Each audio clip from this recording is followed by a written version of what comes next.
Teve uma coisa que você falou, mas que eu fiquei querendo entrar um pouquinho mais no detalhe, que foi sobre o custo. A diferença entre custo de você usar modelos de machine learning embarcados ou na nuvem. Qual que é essa diferença? Assim, porque você começou falando que às vezes pode até ser um pouco mais barato se você leva o modelo para a borda, né? Do que usar na nuvem ou de utilizar um premise, enfim.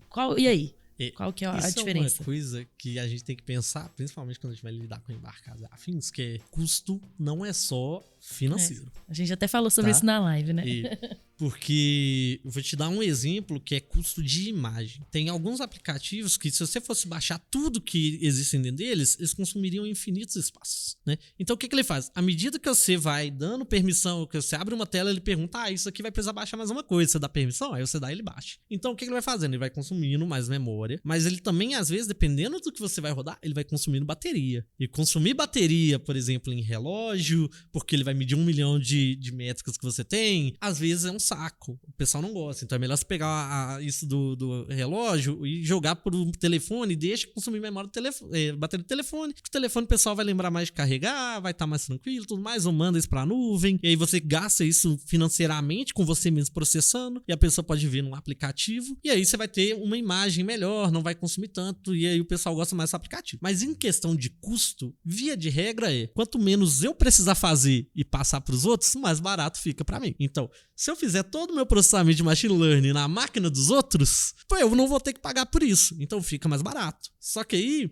eu não lembro agora qual que foi. Tem alguns softwares, por exemplo, que você vai rodar. O próprio Chrome mesmo, que é um navegador, você fala, poxa, o Chrome deve estar minerando Bitcoin aqui na minha máquina. Não é possível que ele está consumindo isso de memória. E se eu tirar, por exemplo, abrir 20 abas no Chrome e tirar meu notebook da tomada, passou meia hora, eu tô com 50% de bateria. Então, tipo assim, o tanto que você vai repassar isso pro seu usuário final, você tem que pensar também nesse custo. Mas sim, você não ter isso no servidor vai ser sempre mais barato. Porque você tá pegando esse custo e dividindo ele com o seu usuário final. Aí, normalmente, isso vai vir consumindo em bateria ou por aí vai. Quando que começa a valer a pena isso? Isso depende muito do que o seu modelo faz. Porque uma das coisas que as pessoas precisam lembrar também é que nem tudo você pode jogar para o seu cliente, você tem que fazer no servidor, até por uma questão de segurança. O seu servidor está protegido. O que está na máquina final ali do seu cliente, no seu celular e tudo mais, ele não está tão protegido assim. Ele pode ter uma certa camada de segurança, mas ele não está no seu servidor. Ele é acessível, seja para engenharia reversa, seja para algum ataque, seja para jailbreaking, seja para o que for. Então, tipo assim, são cuidados de segurança que você precisa ter. Então, alguns custos, né? Eu sei que segurança normalmente é o primeiro que as pessoas abrem mão, porque segurança nunca é um problema, até ser um grande problema, mas faz parte levar isso em consideração. E nem todo processo, ele é distributível. Então, tipo assim, você não consegue necessariamente pegar isso que ocorria de forma centralizada e distribuir ele em várias máquinas. Você não consegue fazer isso para o usuário final. Algumas vezes, seja pela informação, seja pelo nível de processamento, você precisa de um servidor unificado para poder passar até essa experiência para o seu usuário final. Então, tipo assim, se você tivesse que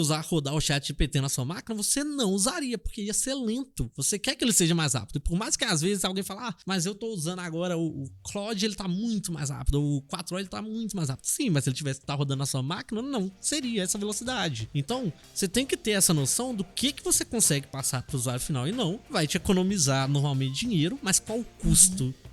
Que não é financeiro. De usabilidade, talvez, assim, né? De